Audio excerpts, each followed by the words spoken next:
I want to ask you a question, and I want you to be completely honest about your own behavior here. Have you ever forced yourself to sit through an agonizingly terrible movie just because you already bought the ticket and the popcorn? Oh, I think we all have. Right. Like the plot is totally incoherent, the dialogue is completely wooden, and you could so easily just get up, walk out into the sunshine, and salvage your afternoon. Yeah, but you don't. No, you sit there in the dark for 2 straight hours, just whispering to yourself that since you paid for it, you might as well see how it ends. Which basically implies that your time is somehow less valuable than the, what, 20 bucks you already handed to the cashier. Exactly. I mean, we tolerate total misery just to justify an expense that is already gone. Well, welcome to today's deep dive. We are unpacking a highly specific, deeply frustrating cognitive trap.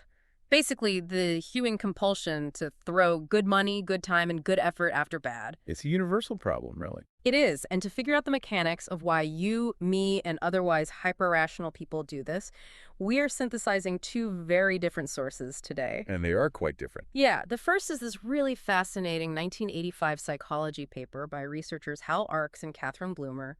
It's called The Psychology of Sunk Cost. It's basically a foundational text in organizational behavior. Right, the academic side of things. But to keep us grounded, in reality, we are applying their findings to a real-world dispatch from a man named Dave Hartzell. Mm-hmm. And Dave is a master HVAC technician with 47 years of experience operating out of Kingfisher, Oklahoma. I love this pairing so much. Yeah. Because putting theoretical psychology up against the literal mechanics of a broken air conditioner in some sweltering garage is just the best way to pressure test a theory. It really is. Because, the laboratory's controlled, sure, but a homeowner staring at a dead furnace, that guy is operating under pure, unadulterated financial panic. Oh, totally. And by the end of this deep dive, you are going to have a practical toolkit to recognize when you're falling into this trap, whether that's at work, in a project, or just at home. So, okay. Let's unpack this. Let's do it. Let's start in that garage in Oklahoma. Dave pulls up to a residential service call, right? He walks in, and he immediately knows he is walking into a psychological standoff. Because of the homeowner. Yes, because the homeowner is waiting for him with a manila folder. The guy literally opens this folder and meticulously spreads a timeline of receipts across his workbench, like he was building a case for a jury or something. Wow. He's laying out his evidence. Exactly. Over the past 3 years, this homeowner has spent precisely $2,040 keeping this aging HVAC unit on life support. I mean, he's establishing the historical precedent of his own financial commitment before the technician even, takes the panel off the machine. Yeah, and the breakdown of those receipts is just this classic cascade of mechanical failure. Like the spring before last, he bought a capacitor. The following summer, the blower motor burned out, so he paid to replace that. It's just one thing after another. Right. Somewhere in between, he got talked into a new control board, so that is $2,000 invested in this decaying metal box. Which is painful. And Dave has to stand there and deliver the fatal blow, which is that the unit is dead again. And this time, it needs a compressor. Oh, boy. For anyone who understands thermodynamics, that is just a catastrophic diagnosis. But it's the big one, right? Oh, absolutely. Yeah. A compressor doesn't just circulate air, it pressurizes the refrigerant. I mean, it requires optimal electrical currents and perfect airflow to function without overheating. Okay. So the prior failures, this homeowner paid for a weak capacitor causing electrical strain, or a dying blower motor reducing airflow and causing the indoor coil to freeze those, likely caused liquid refrigerant to slug back to the compressor. Wait, meaning what? Meaning it washed out its lubricating oil. The previous fixes essentially murdered the compressor. Man. So Dave's a technician. He understands the physics you just described, and he's got all the diagnostic tools. I'm assuming the easiest play here is for Dave to just lay out the math, right? You would think so. Just show the guy a simple ROI calculation on a new unit versus repairing the old one. Explain that replacing a compressor on an antique machine is financially absurd and just close the sale. That is the logical assumption, yeah. And it is precisely why most technicians would totally lose this sale and leave the customer furious. Really? Yeah, because you're expecting mathematical rationality from a person who is anchored to past trauma. The homeowner refuses to replace the unit. He just simply points at the workbench and repeats, "I have already put $2,000 into this thing." He's stuck on that number. Exactly. But if we view this purely by the numbers, that $2,040 is entirely irrelevant to the mechanical problem sitting in the garage right now. Because the money is gone. Yes. The physics of the failing compressor remain identical, whether the man spent $2,000 yesterday or $0. The machine does not care about the folder of receipts. The machine operates on electricity, not nostalgia. Yet, that past spending acts as this massive gravitational pull on the homeowner's logic. He is entirely tethered to a number that has zero predictive value regarding the future performance of his furnace. So to figure out why the math doesn't register, I guess we have to look away from the furnace and pull in that 1985 study by Arkes and Blumer. We do. We have to look at the brain. This is where we define the cognitive bias known as a sunk cost, which in economic terms is simply resources like money, time, or effort that have already been spent and cannot be recovered under any circumstances. Right. And the researchers wanted to isolate why human beings let unrecoverable past investments dictate their present decisions. Okay, so how did they test that? They set up an incredibly elegant experiment involving the Ohio University Theater.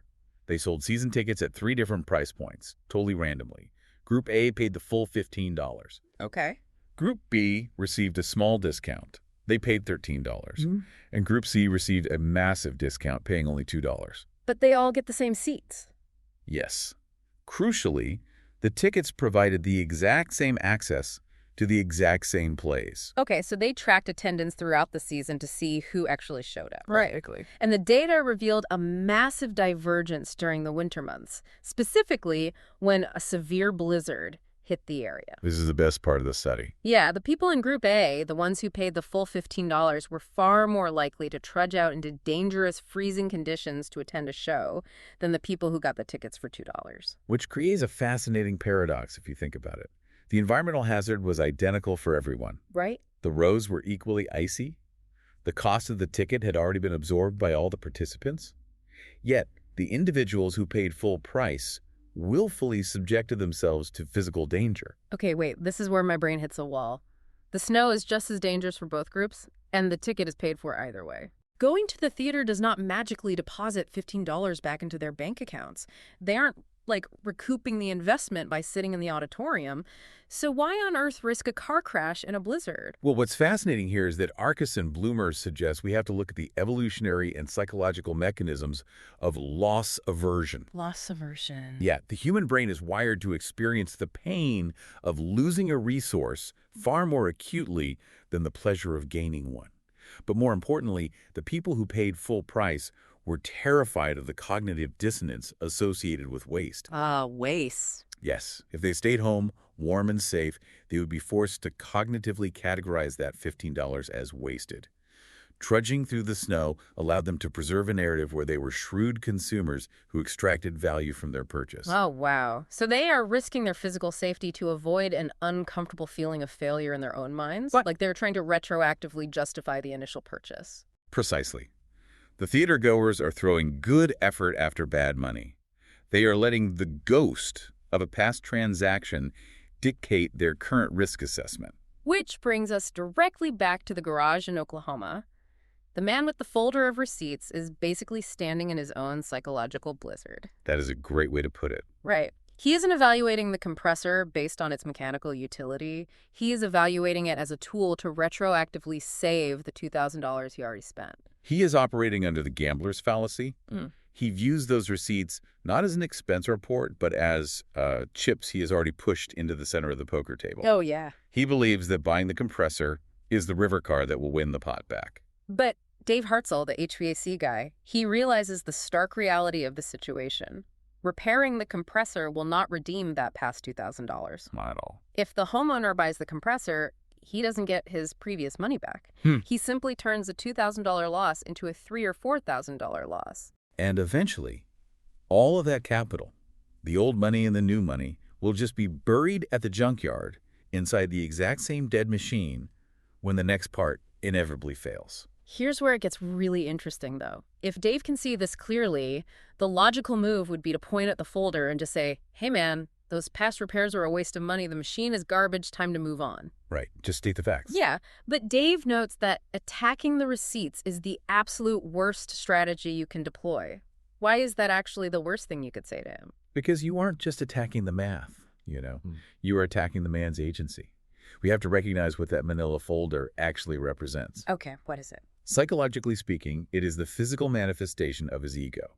It represents his judgment, his pride, and his stewardship over his own house and his finances. Oh, I see. If Dave tells the man those repairs were a mistake, he is effectively stating that the man has been a fool for 3 consecutive years. You're calling him stupid.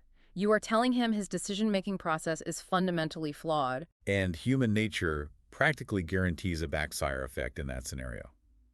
Arkes and Blumer noted this extensively in their organizational behavior research.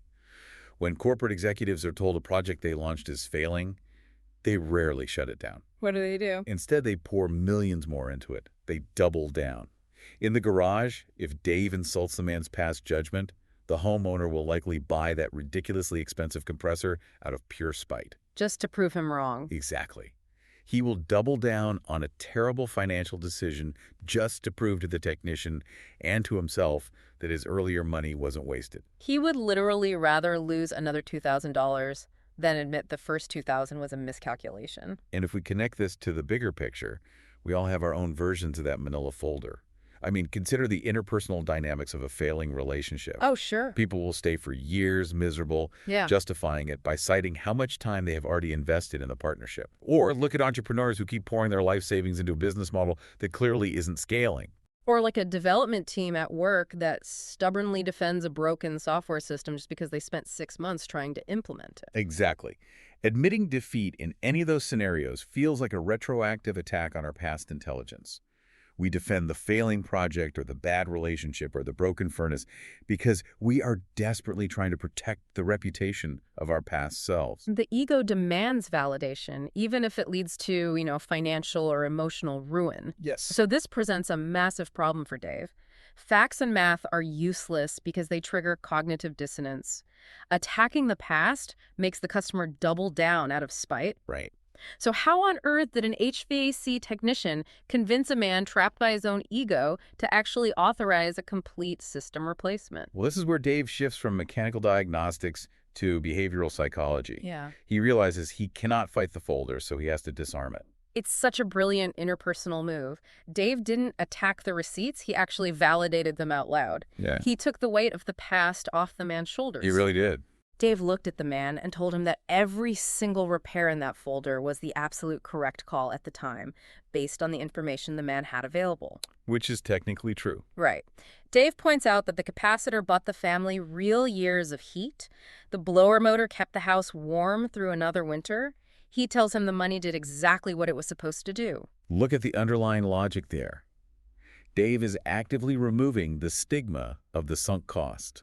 The specific phrasing Dave uses is just incredible. He looks at the receipts and says, "It is spent, it is honored, and it is done." Spent, honored, and done. I mean, from a psychological perspective, that script is a masterclass in conflict resolution.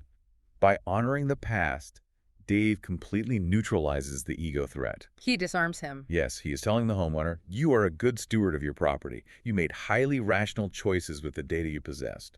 The homeowner no longer has to deploy defensive mechanisms to protect his past decisions because the technician just validated them. The shield comes down. The homeowner doesn't have to fight to justify the blower motor anymore. And once the ego is sidelined, Dave can execute the critical next step, which is drawing what he calls a clean line. Yeah, by saying, "It is done," Dave draws a strict boundary between yesterday and today. He resets the mathematical equation to start from this morning forward. Exactly. The previous $2,000 is safely categorized in the honored column. It served its purpose. So the only question left on the table isn't about redeeming the past. The question is simply, what gives you the most furnace for the least dollar right now, today? And without the heavy baggage of the sunk costs warping the perspective, the answer becomes blatantly obvious to anyone. Putting a new compressor into a dying machine is a catastrophic investment for the next dollar you spend. The resolution to Dave's story proves the theory perfectly. Dave says the man stood there at the workbench for a long moment processing the concept. Then he literally just physically closed the manila folder. Yeah, he looked at Dave and said, "So the $2,000 is gone either way." And Dave confirmed it. He told the man that the kindest thing he could do for that old money was to stop sending good money to keep it company. Stop sending good money to keep the lost money company. That perfectly encapsulates the folly of the sunk cost trap. Right. So the homeowner authorized the installation of a brand new system right then and there. And the epilogue to the story is that the man reached out to Dave months later. He told him it was his first cold weather winter in 3 years where he wasn't sitting on his couch, nervously waiting to hear a mechanical rattle from the garage. He finally purchased peace of mind.